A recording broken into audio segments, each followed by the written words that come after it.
I mean, look, I used to trade interest rates for a living. It's really hard to say where interest rates are going to go.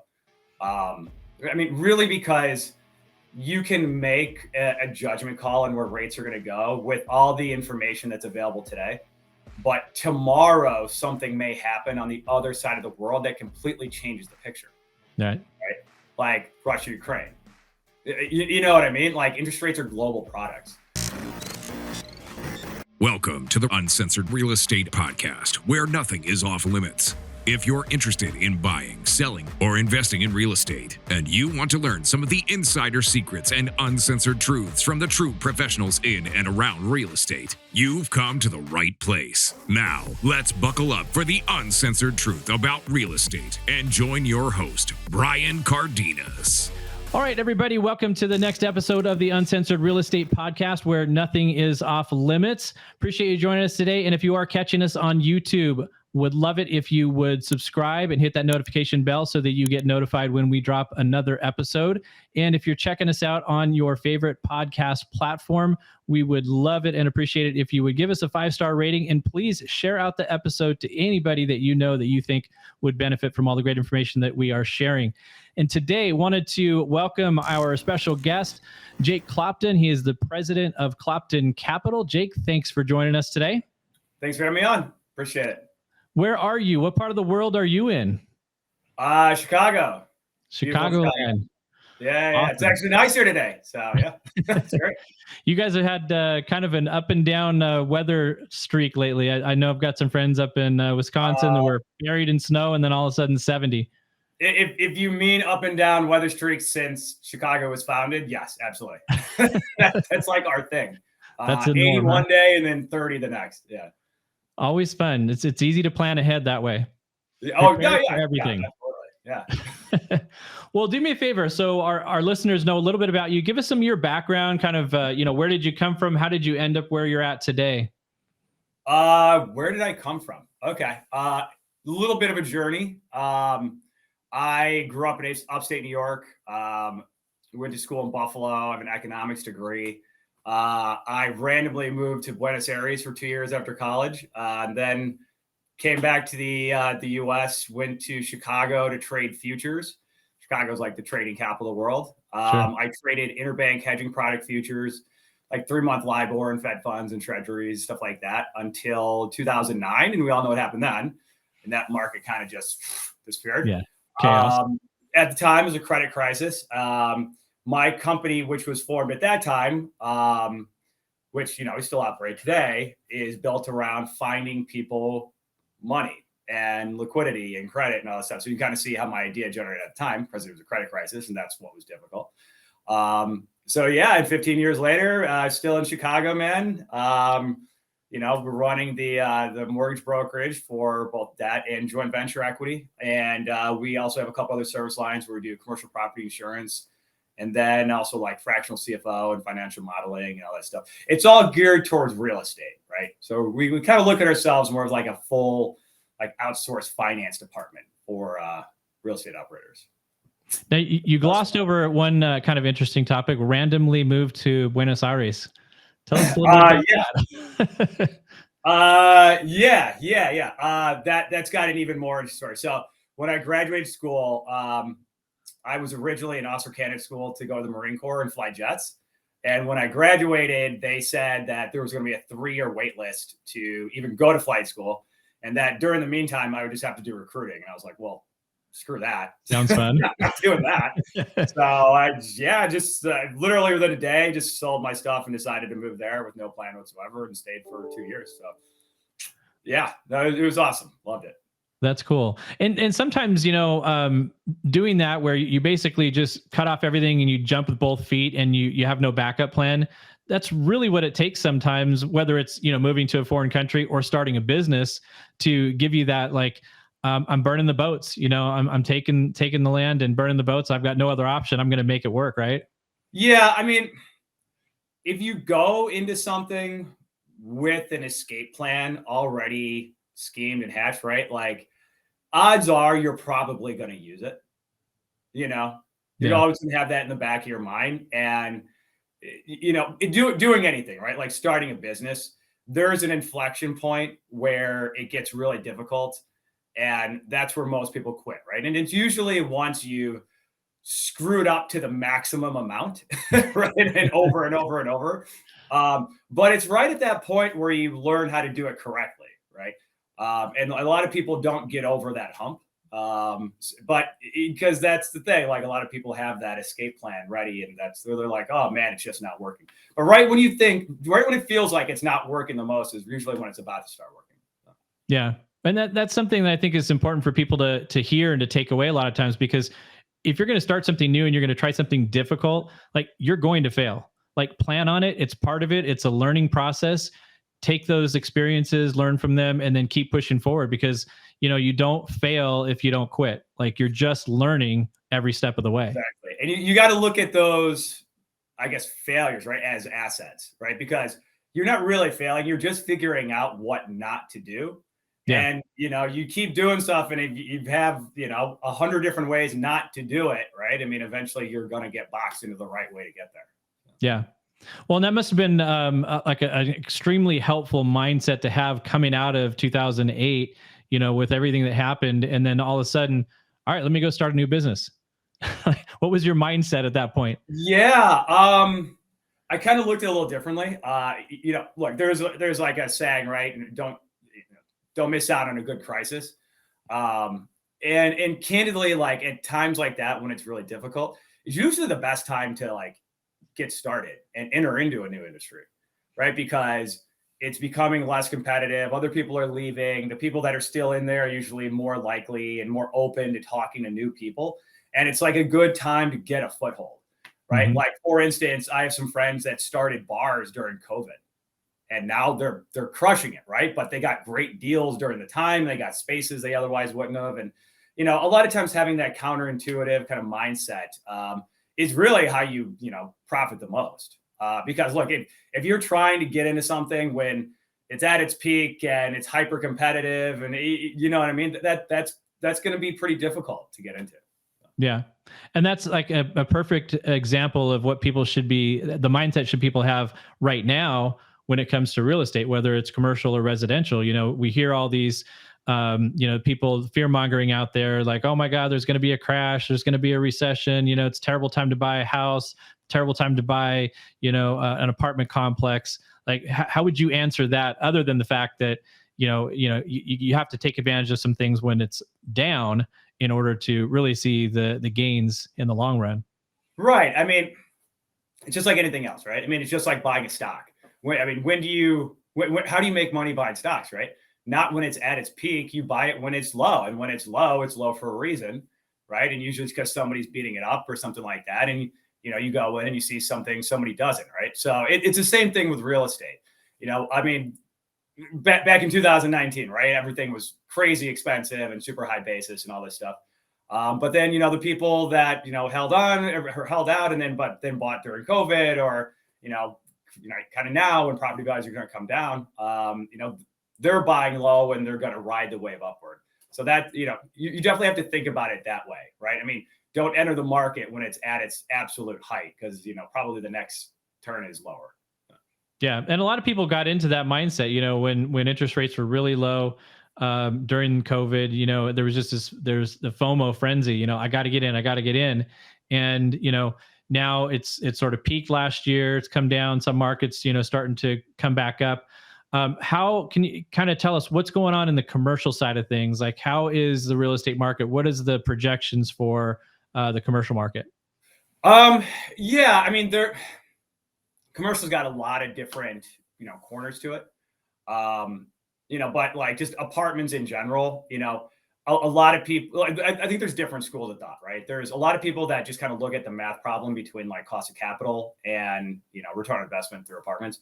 But, I tend to look at things more also in like a macro factor with like what driving demographics are going to, change certain parts of this industry, and how's that going to push, and when you look at habitational stuff, it's just, there's just so much macro demographic factors that are pushing housing, right?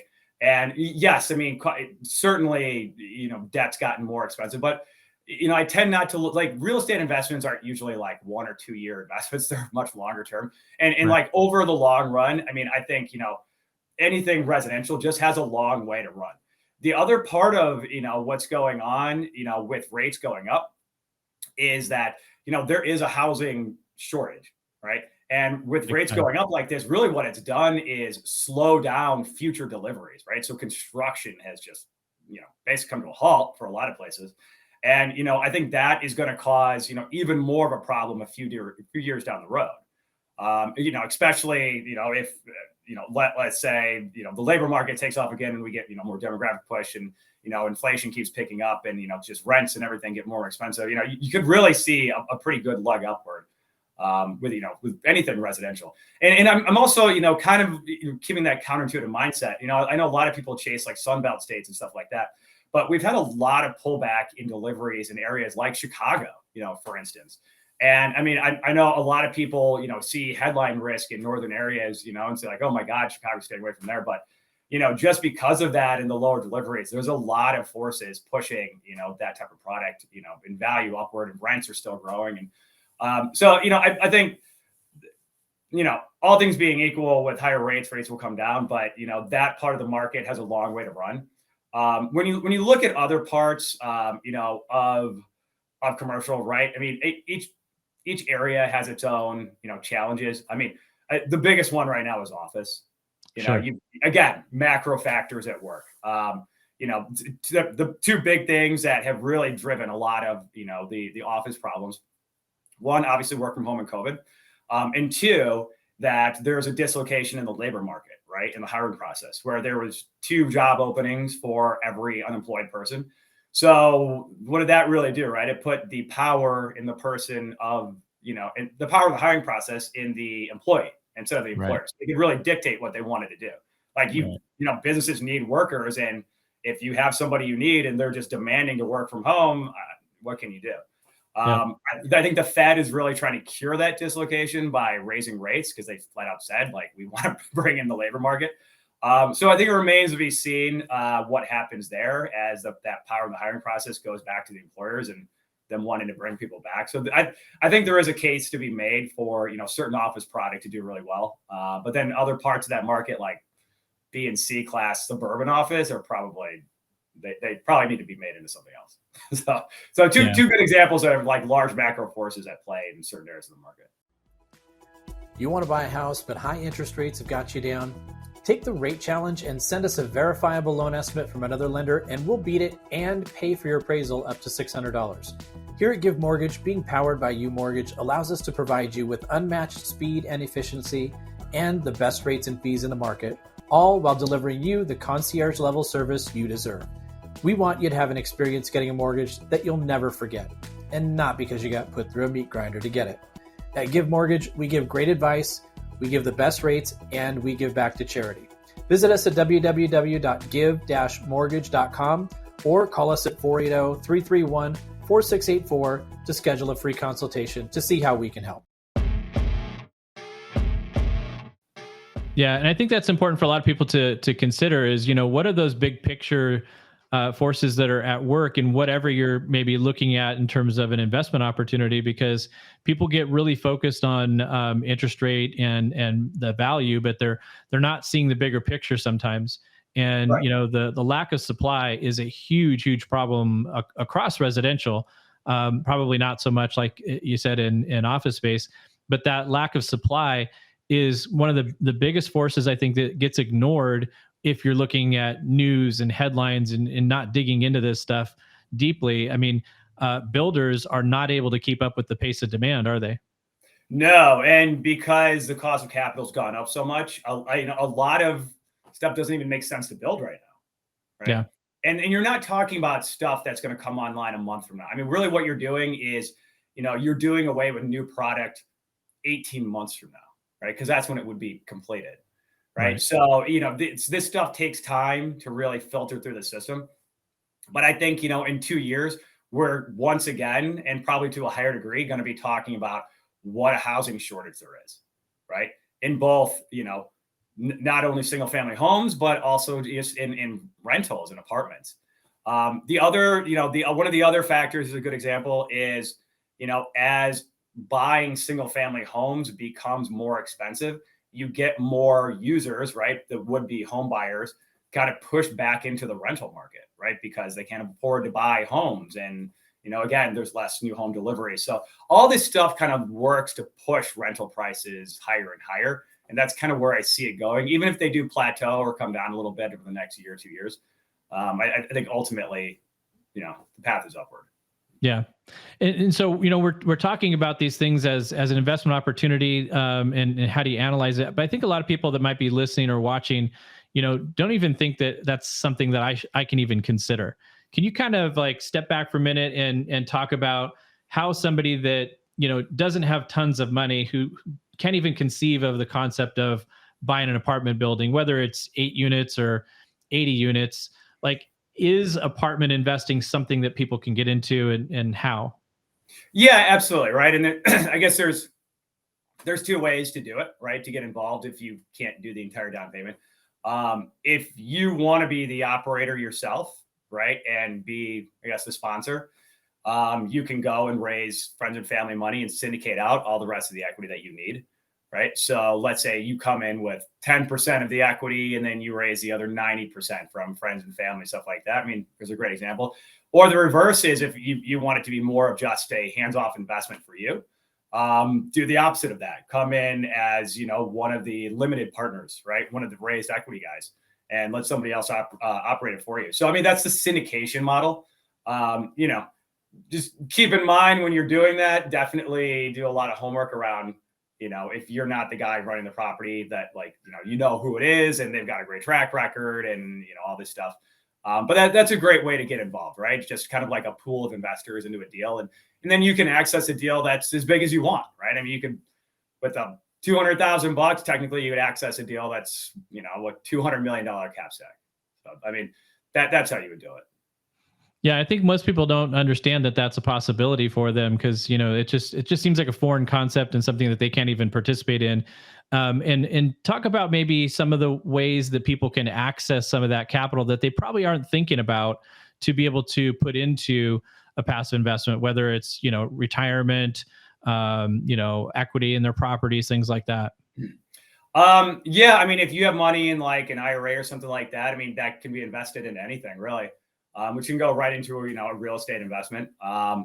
Or I mean, if you have equity in your house, you can always do a HELOC. I mean, I don't technically recommend going into debt to make investment right with the same money. But that would technically be a way you could do it. A lot of people invest right out of their IRAs or just save the money outside of it, invest in it that way. There's a lot of tax advantages to investing in real estate that you can access just by putting a small chunk in.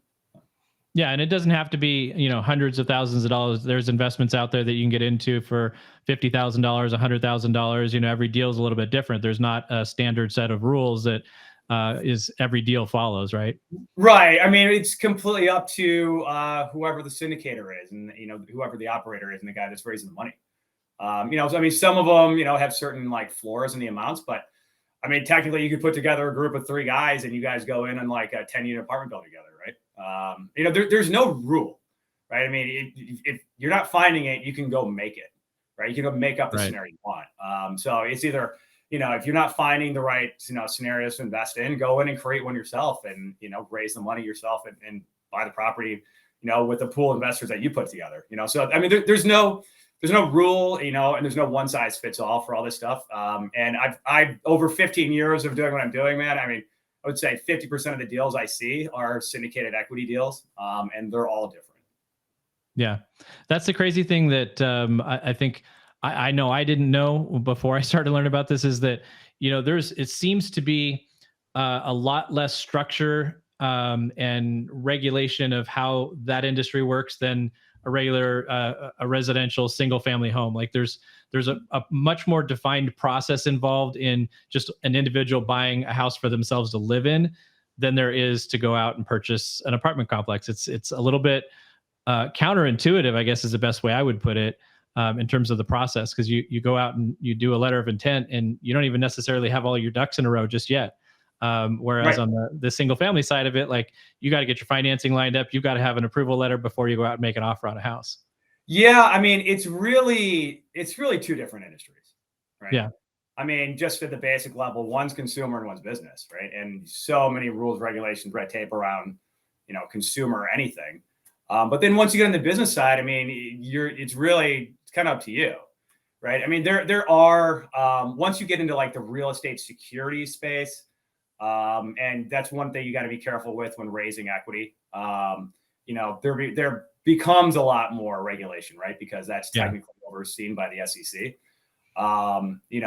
There's really two types of equity. There's real estate securities and there's joint ventures, right? I think a lot of syndicators try to structure what they're doing as like joint ventures, where you have to give, your equity investors certain controls and stuff like that. Whereas like real estate securities, basically you invest in it, you're complete hands off, you have no say what's going on, yada, yada, right? It's more like owning a stock. But yeah, I mean, for the most part, it really is, a lot more hands off as far as rules and regulations.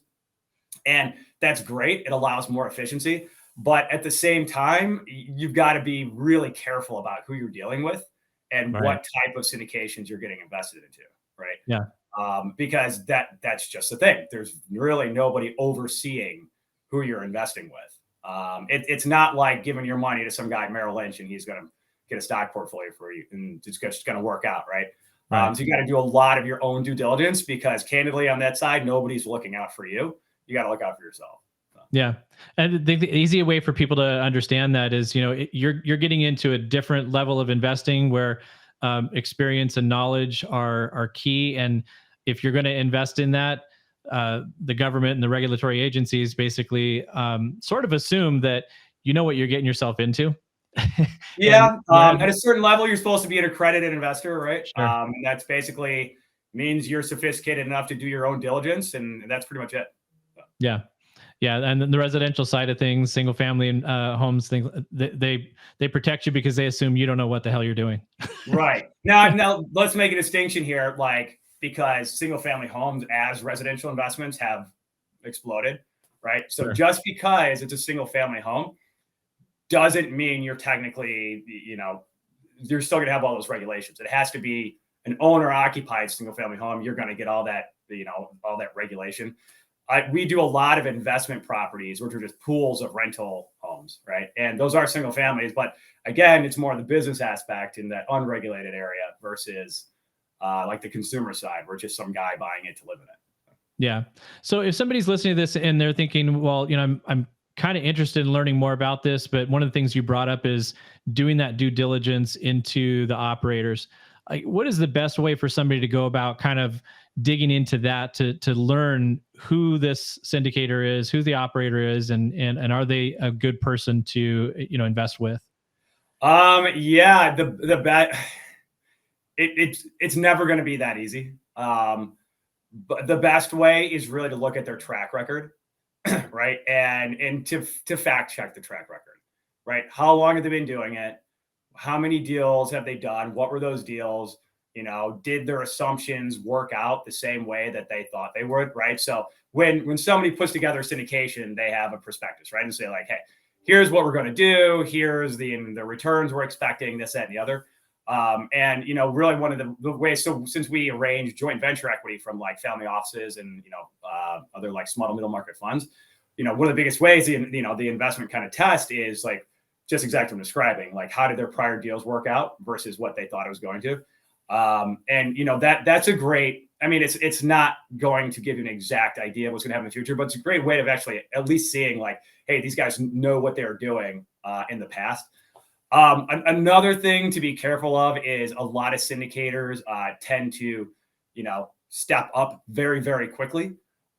So, there's in this ties into the prior deal thing, the experience level, right? Just make sure if you're investing into a 300 unit deal, that the guy has experience owning 300 unit deals, right? Because I've seen a lot of them go from 8 to 20 to 300. Yeah. Right? Like that's a big jump. One important things to look at, real estate is a little bit differently than I think some people look at it. Real estate's a business, right? I mean, it's not just an investment. it's a real business. And think about it, like if you're some guy is making that jump from a 20 unit to 300 unit, like he's got experience running a business that's this big, and now he's asking for investments for a business that's this big, right? So just keep in mind that the track record and stuff like that is very, very important. And, you know, in times like these, you know, when things get tough, you know, that old Warren Buffett saying, you know, when the tide goes out, you see who's not wearing underwear.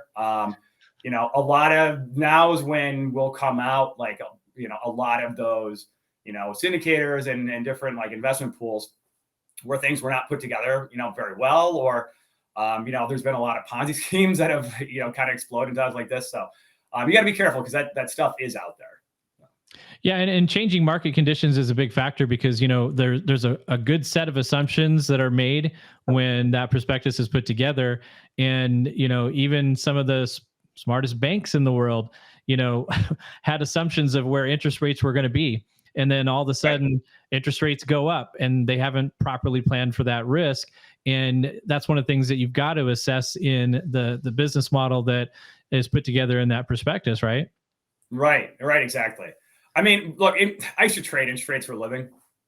It's really hard to say where interest rates are going to go.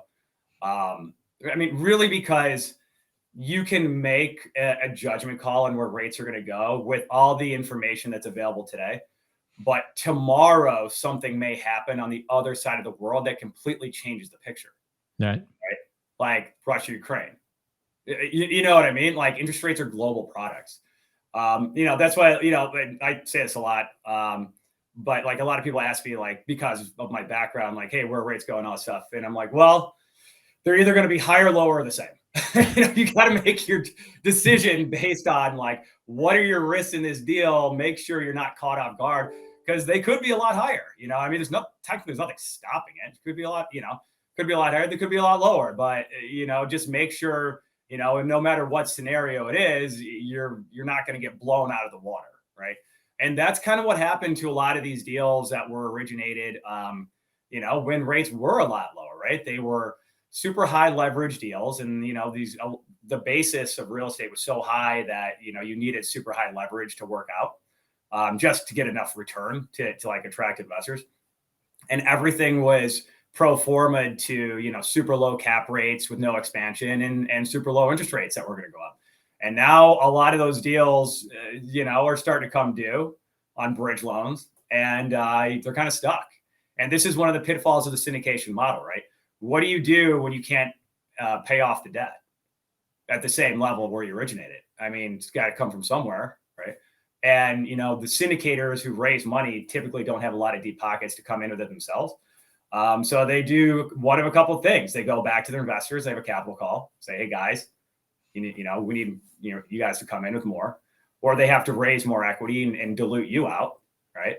Or you can do pref equity or so, or sell or something like that, right? I mean, but one way or another, it's not going to work out to the way a lot of those guys thought. So, I mean, that's one of the challenges and dangers with the syndication model. What do you think the impact of that is going to be in the market overall with a lot of these deals, you know, coming due, whether it's the bridge loans coming due or rates resetting and things like that? And do we expect to see more supply coming on the market as a result? More supply of just like multifamily properties, you know, where they've got a loan coming due, yeah, and having to sell just to.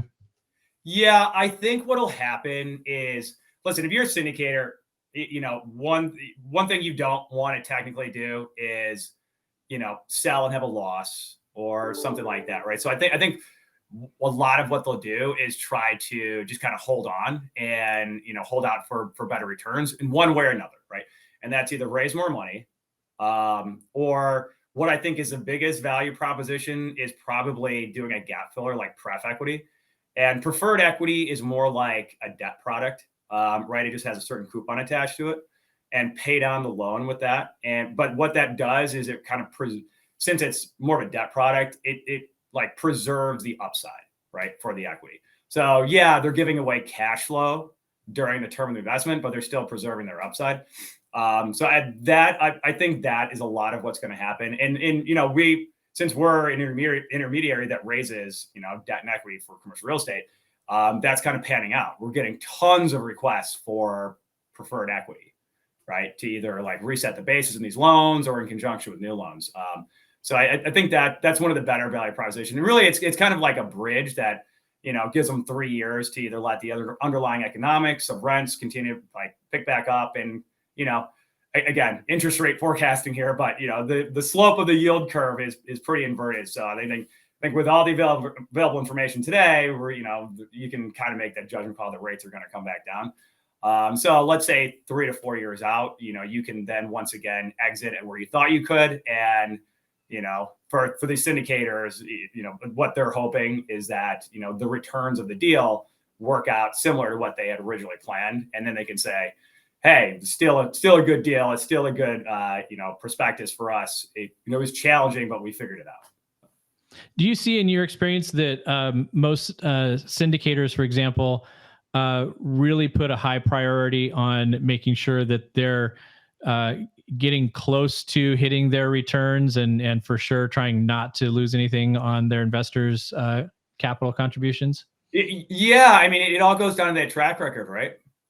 It's if you have a negative deal or just a flat deal or it didn't work, I mean, that's all going to negatively impact your next raise. Right. So, I mean, that's the thing, right? I mean, they're going to do everything possible to not let the deal go down and to try to preserve, that IRR in some way or another, for sure. Now, if somebody's trying to kind of break into this as a passive investor, not thinking that they're going to be an operator or syndicator, just want to be a passive investor, is there like resources available for people to educate themselves on this stuff so that they're not kind of going into it blindly? Yeah, I mean, there's a million, conferences and books out there for sure. If you want to be a passive investor, though, right, and you don't want to be like a joint venture partner or something like that,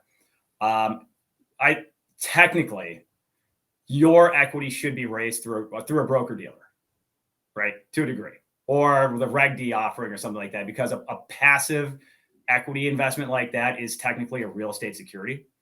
I think that's probably one of the first layers, to understand, because anybody who's not going that direction is going to raise your money as a passive investor is already doing something wrong, right? So inherently, you really want to, go that way if they're not really worried about the SEC, right? Sure. And there's a lot of, basically it's similar to like the crowdfunding thing, right? And that's what it is really. So I think as long as you go that direction, I think there's a lot of kind of, regulation and red tape around, those types of raises. But, again, you got to do your own due diligence. And it's really understanding, exactly the investment you're getting into. Because let's say, you're like, all right, I want to invest in apartments. Great. So go read a book about apartments. That doesn't mean that you're now equipped to invest into a value add apartment deal in Charlotte or something, right? I mean, there's a lot more that's going into that particular property than just how apartments economics work. So, I think a good general understanding of how it works is great. But then, really understanding the specific deal you're getting into and treat it like a business, right? Like, what are the demand drivers of that apartment building? Who's going to live there? Yada, yada. What is the, what's the population growth look like? What the business growth look like? Stuff like that. And I think as long as you get take a top-down approach, right, and get enough macro trends working in your favor, it's probably going to work out. So. What do you see for, a typical projected returns for passive investors on multifamily kind of deals? Like what ballpark ranges are you seeing? Yeah, 18% plus, something like that. I mean, depends on what type of deal it is, right? If we're talking about a shorter term value add deal where they're going to go in and renovate, and then pop rents and then exit in 3 to 5 years, you're probably around that 20% mark, maybe 18, something like that. Depends on the deal. There's a lot of different types of multi between C class A. Sure. I mean, if it's just a stabilized property and you're really just looking for like a cash on cash return, I mean, you may be getting into something that's like a 7%, 8% cash on cash return, right? But that's more of a stable, just we're going to hold this thing for 10 years type of deal. So it really depends on what the strategy is and what the product itself. If you're looking for more like, less kind of just income and more higher, like appreciation and quick growth. And then the shorter term value creation strategies like either construction or value add would really be the way to go. Talk about, just to elaborate a little bit on the value add. Can you explain it to the uneducated people out there in this world that if you're looking at a value add play, like what does that mean to the typical person, and what are the kind of things that an investor can do to add value to a property? Yeah, I mean, it's really going into a property, right? And let's say you've got a particular property, right? And it's like a C-class property, but it's in a pretty good market. And there's other B-class properties nearby that are getting a lot higher rents, right? So you can go in and renovate units and, make the place look a lot nicer, stuff like that, bring it up to a B, right? And then technically pop rents significantly. And it's really just an arbitrage between, what the cost of renovating it is versus how much value you're going to add to the property by increasing the bottom line NOI through rent growth. That I think is the most basic value add. And there's other ways of, cutting expenses and operational side, and sure and all that. But that's your typical, multifamily value add strategy.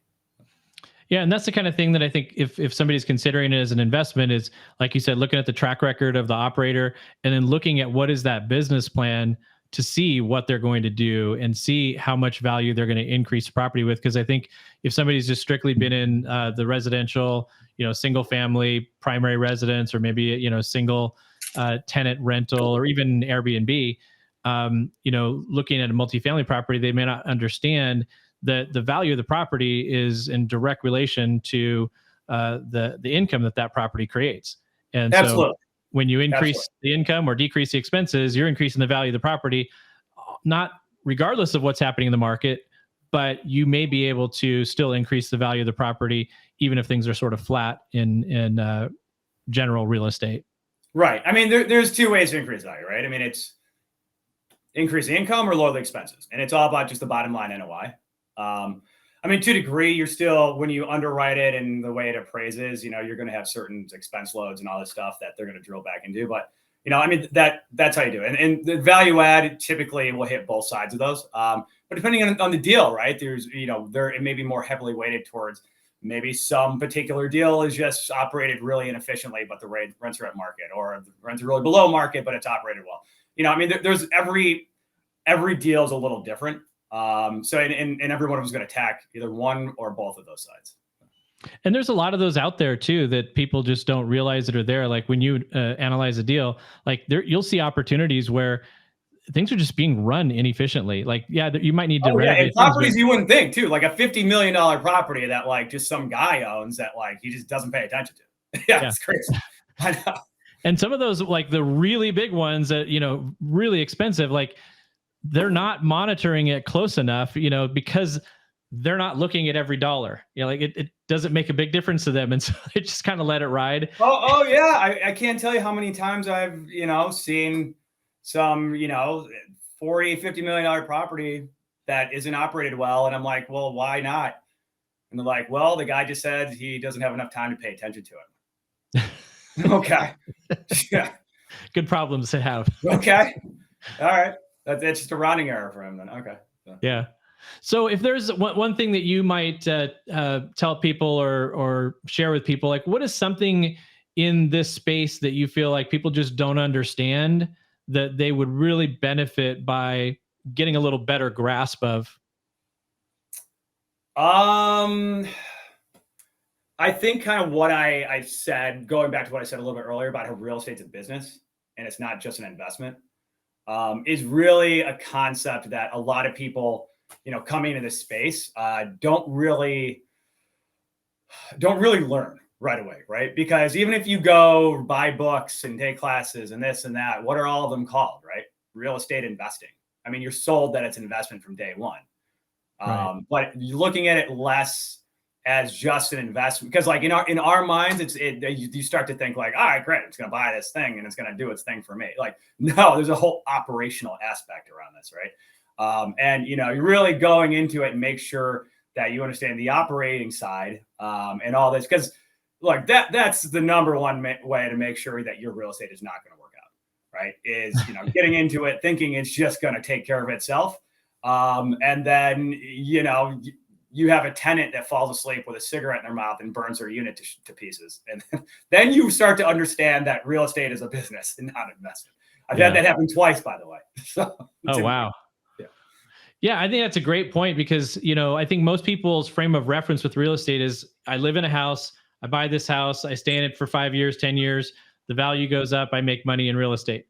I take that, move to the next one, buy another house, goes up in value, I made money in real estate.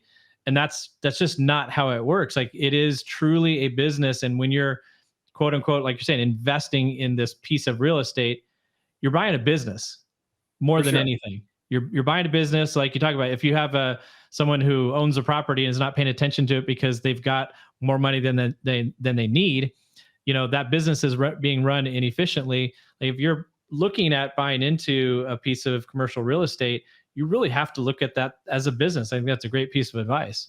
Sure. Yeah. So if people are listening or watching here and they think, you know what, this Jake guy sounds like he knows what he's talking about, and I might need some help from him, how do they get in touch with you?